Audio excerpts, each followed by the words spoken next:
The noise of the sea is so relaxing. This sound can make us dream, it can bring back memories. And sometimes the own sea recycles, giving us things to reuse them. And this is what I do at my research. I recycle the seismic signals. A seismometer records how the ground moves.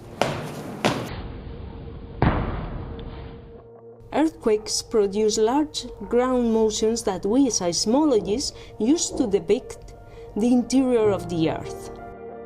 However, an earthquake record usually lasts only seconds to minutes. This means it is a tiny fraction of the seismic recording of a whole day.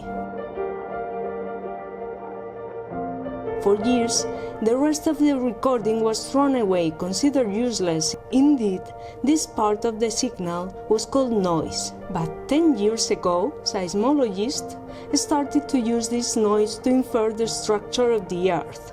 They started to recycle this previously useless signal and found it had many advantages. We have lots of noise in a daily recording, so we have plenty of data now. Even better, we don't depend anymore on the occurrence of earthquakes, and we can repeat the experiment as many times as we want. It is reproducible, which is very important in science. But how can we do this? One seismometer records the ground motion produced by waves passing through its location. Another seismometer does the same at another place.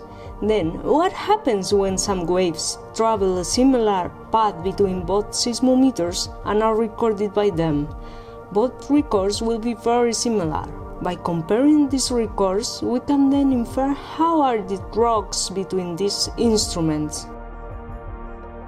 And if we have many seismometers, like tens, hundreds, thousands, we can determine how it's all the Earth interior under our feet. And this is what I do. I look inside the Earth using its own noise. So now, to unravel the Earth's interior, we can listen to the loud cracking of the earthquakes, but also to the subtle whispering of the Earth.